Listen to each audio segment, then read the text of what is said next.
Real electrics channel میں خوش آمدید دوستو، آج کی ہماری video A C D C pen circuit کی ریپیئرنگ کے بارے میں ہے کہ اس کو کیسے ریپیئر کیا جائے۔ یہ ایک اے سی ڈی سی پین کا ایک خراب سرکٹ ہے۔ اس ویڈیو میں ہم اس کو بھی ریپیئر کریں گے اور آخر میں اس سرکٹ میں مزید کون کون سے پارٹ آ سکتے ہیں اور اس کو کیسے ریپیئر کیا جائے اس کے بارے میں بھی بات کریں گے، تو ویڈیو کو آخر تک لازمی دیکھیں۔ اس سرکٹ کا مسئلہ یہ ہے کہ اس کو جب اے سی سپلائی ملتی ہے تو یہ مسلسل بیپنگ کرتا ہے اور پین کو چالو نہیں کرتا۔ اب اس سرکٹ کو ہم سیریز تسلیم کے ذریعے سپلائی دے کر چیک کرتے ہیں کہ اس میں مسئلہ کہاں پر ہے۔ دوستو، ریپیئرنگ میں ایک خاص بات ذہن میں رکھیں کہ کسی بھی 220 وولٹ الیکٹریکل چیز کو ٹیسٹ کرنے کے لیے ہمیشہ سیریز تسلیم کو استعمال کریں۔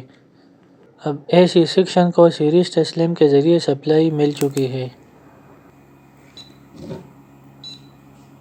یہ آپ دیکھ سکتے ہیں مسلسل بیپ کر رہا ہے، یہ وہیں پر بھی کر رہا تھا۔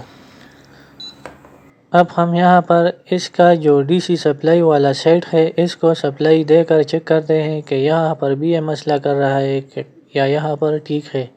یہ 12 وولٹ کا پین ہے تو اس کو ہم 12 وولٹ سپلائی دیتے ہیں۔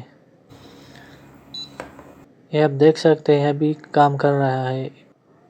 اب اس کو 12 وولٹ سپلائی مل چکی ہے تو مزید یہ کنفرم کرنے کے لیے کہ جو انورٹر سیکشن ہے یہ کام کر رہا ہے کہ نہیں، اس کو 5 سپیڈ پر آن کر کے اس کی جو آؤٹ پٹ ہے، یعنی جو نیچے موٹر پین کو 3 وائر جاتی ہے اس جمپر سے، تو اس کی آؤٹ پٹ کو ہم کسی ڈی سی 12 وولٹ موٹر کے ذریعے چیک کریں گے۔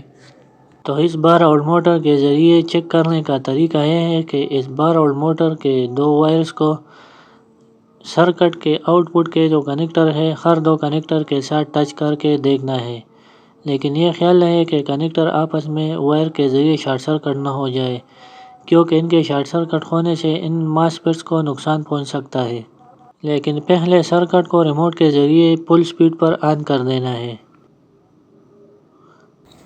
یہ آپ دیکھ سکتے ہیں یہ موٹر فارورڈ اور بیکورڈ موشن میں حرکت کر رہا ہے، تو اس کا مطلب ہے کہ یہ 2 کنیکٹر صحیح ہیں۔ اب مزید 2 کنیکٹرز کو بھی چیک کرتے ہیں۔ دائیں اور بائیں کو چیک کیا، اب درمیان والے اور بائیں کو چیک کرتے ہیں۔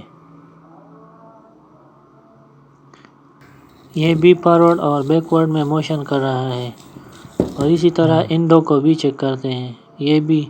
تو اس کا مطلب ہے کہ جو ڈی سی سیکشن ہے مکمل طور پر ورک کر رہا ہے اور اس میں کوئی خرابی نہیں ہو سکتی۔ اب اس کے اے سی والے سیکشن کو میں سیریز تسلیم کے ذریعے دوبارہ سپلائی فراہم کر کے اس کے اے سی سیکشن کو چیک کرتا ہوں۔ اے سی سیکشن کی جو آؤٹ پٹ ہے یعنی سیکنڈری، تو یہاں پر 2 فلٹر کیپیسٹر دکھائی دے رہے ہیں اور یہ ڈائیوڈ، تو اس فلٹر کیپیسٹر کی وولٹیج ہم اس ملٹی میٹر کے ذریعے چیک کرتے ہیں کہ یہ کتنے وولٹیج شو کر رہے ہیں۔ یہ آپ دیکھ سکتے ہیں انسٹیبل وولٹیج ہے جو اوپر نیچے جا رہا ہے اور سٹیبل وولٹیج نہیں ہے۔ اے سی سیکشن کا جو پرائمری سائڈ ہے تو یہاں پر ایک چھوٹا سا فلٹر کیپیسٹر دکھائی دے رہا ہے جو کہ پرائمری آئی سی کے ساتھ لگا ہوتا ہے، تو اس کے وولٹیج کو بھی ہم چیک کرتے ہیں۔ لیکن پرائمری سائڈ میں بہت احتیاط سے کام لینا ہے کیونکہ یہاں پر ہائی اے سی وولٹیج موجود ہوتا ہے۔ یہاں پر بھی سیم پرابلم ہو رہا ہے، یعنی انسٹیبل وولٹیج ہے، تو شاید اس کیپیسٹر نے فلٹریشن کا کام چھوڑ دیا ہے۔ تو اب میں اس کے ساتھ ایک اور کیپیسٹر عارضی طور پر لگا کے دیکھتا ہوں، کیونکہ انسٹیبل وولٹیج کی صورت میں آئی سی کو بھی انسٹیبل وولٹیج ملتی ہے اور وہ مسلسل آن اور آف ہوتی رہتی ہے، تو اسی وجہ سے سرکٹ بیپ کر رہا ہے۔ پلس مائنس کا خاص خیال رکھنا ہے۔ نیچے کیپیسٹر کا جو مین سائٹ ہے وہ میرے طرف ہے۔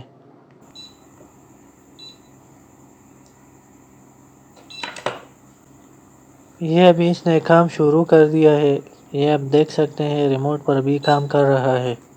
تو سارا مسئلہ اس کیپیسٹر میں ہے اور اس کی وجہ یہ ہے کہ اس کیپیسٹر کا کام فلٹریشن ہوتا ہے۔ یہ آئی سی کے ساتھ، یعنی آئی سی کو سپلائی فراہم کرنے کے لیے لگی ہوتی ہے۔ جب اے سی سیکشن کو سپلائی ملتی ہے تو سب سے پہلے اے سی وولٹیج کو ہائی وولٹیج ڈی سی میں ریکٹیفائر کے ذریعے کنورٹ کیا جاتا ہے۔ تو اس ہائی وولٹیج ڈی سی سے ایک ہائی رجسٹر اس کیپیسٹر کو آ کر چارج کر دیتی ہے۔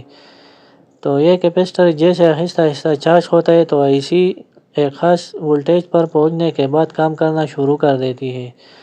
آئی سی جیسے کام شروع کر دیتی ہے تو وہ سیکنڈری کیپیسٹر کو چارج کرنے لگتا ہے، لیکن سیکنڈری کیپیسٹر کو چارج کرنے سے پہلے ہی یہ کیپیسٹر ڈسچارج ہو جاتا ہے، کیونکہ یہ کیپیسٹر کمزور ہو چکا ہے اور اسی وجہ سے سرکٹ مسلسل بیپ کر رہا ہے۔ اب اس کیپیسٹر کو سمپل تبدیل کرنا ہے، لیکن پہلے جو مین بلک کیپیسٹر لگا ہوتا ہے اس کو میں ڈسچارج کر دیتا ہوں تاکہ مزید سرکٹ کو کوئی نقصان نہ پہنچ سکے۔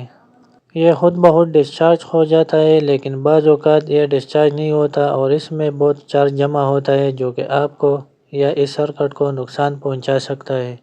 یہ 50 وولٹ 10 یو ایف کا ایک کیپیسٹر ہے۔ 10 یو ایف کا کیپیسٹر اب میرے پاس موجود نہیں ہے، تو اس میں 100 یو ایف کا کیپیسٹر لگا کر چیک کرتا ہوں۔ اس سے صرف اتنا ہوگا کہ سرکٹ سٹارٹنگ میں تھوڑا وقت لے گا، کیونکہ 100 یو ایف کا کیپیسٹر ہے تو یہ چارج ہونے میں تھوڑا وقت لگاتا ہے۔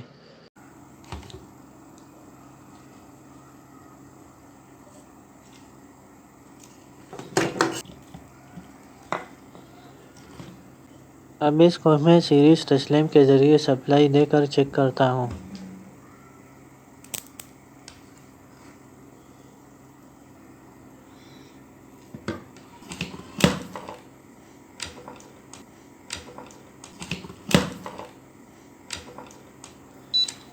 یہ آپ نے دیکھا کہ اس نے کام شروع کیا، لیکن اس نے کچھ سیکنڈ کا ٹائم لیا کیونکہ اس میں یہ کیپیسٹر ہم نے 100 یو ایف کا لگایا ہے جو کہ زیادہ ہے۔ اب اس کیپیسٹر کی وولٹیج کو میں چیک کرتا ہوں۔ یہ آپ دیکھ سکتے ہیں اب اس کی وولٹیج سٹیبل ہے، آؤٹ پٹ وولٹیج بھی سٹیبل ہے۔ اب پہلے کی طرح اس پر لوڈ ڈال کر 12 وولٹ موٹر کے ذریعے اس کو چیک کرتے ہیں۔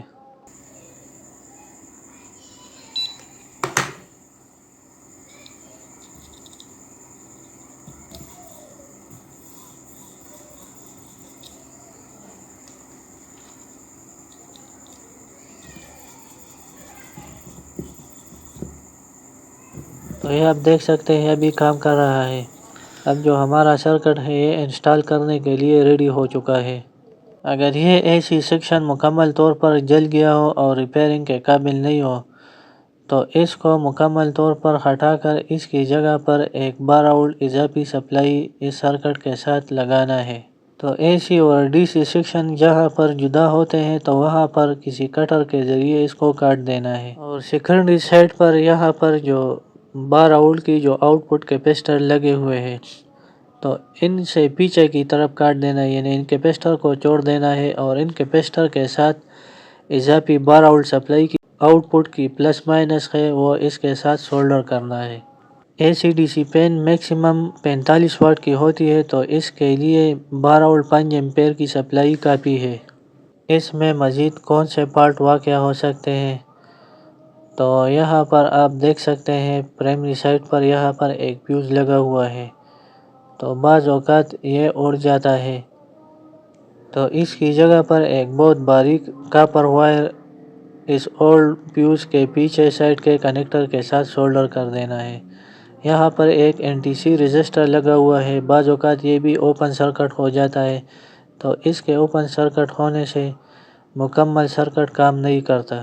یہاں پر ایک برج ریکٹیفائر لگا ہوا ہے، بعض اوقات یہ بھی شارٹ سرکٹ ہو جاتا ہے، تو اس کے شارٹ سرکٹ ہونے سے یہ فیوز بھی اڑ جاتا ہے، تو ان دونوں کو تبدیل کریں۔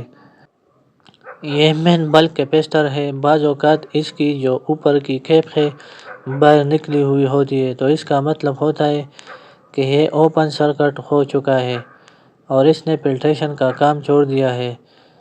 تو اس کی علامت یہ ہوتی ہے کہ جو سرکٹ ہے اس کی وولٹیج انسٹیبل یا بہت لو آؤٹ پٹ وولٹیج یہ فراہم کر رہا ہوتا ہے، تو اس کو تبدیل کرنے سے مسئلہ حل ہو جاتا ہے۔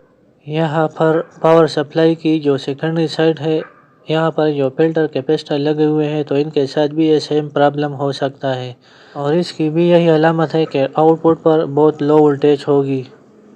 یہاں پر پاور سپلائی کا جو پرائمری سائڈ ہے تو یہاں پر ایک ماسفیٹ لگا ہوا ہوتا ہے، بعض اوقات یہ شارٹ سرکٹ ہو جاتا ہے، تو اس کے شارٹ سرکٹ ہونے سے یہ جو سارا سرکٹ ہے یہ جل جاتا ہے اور پھر اس کو ریپیئر کرنا بہت ہی مشکل یعنی ناممکن کام ہوتا ہے۔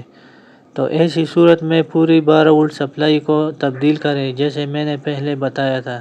اگر صرف ماسفیٹ شارٹ ہو چکا ہو اور باقی سرکٹ ٹھیک ہو تو ماسفیٹ کو سیم نمبر والے ماسفیٹ کے ساتھ تبدیل کریں۔ اچھا، یہ جو ڈی سی سیکشن ہے یہ بعض اوقات کام کرتا ہے، یعنی سپلائی ملنے پر آن ہو جاتا ہے اور بزر بھی بیپ کر دیتا ہے اور ریموٹ پر بھی کام کر دیتا ہے، لیکن پین کو چالو نہیں کرتا۔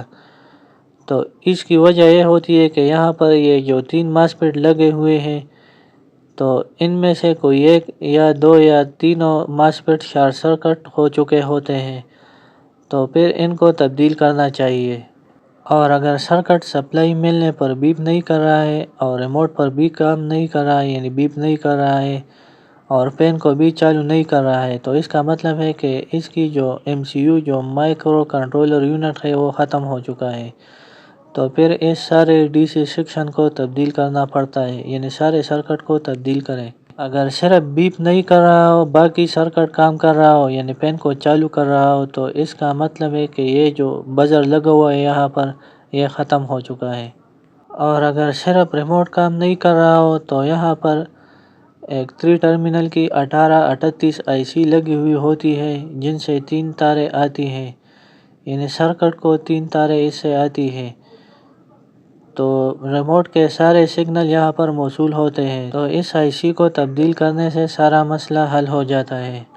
اگر ویڈیو اچھی لگی ہو تو چینل کو سبسکرائب ضرور کریں اور ویڈیو کو بھی لائک اور شیئر ضرور کریں۔ شکریہ۔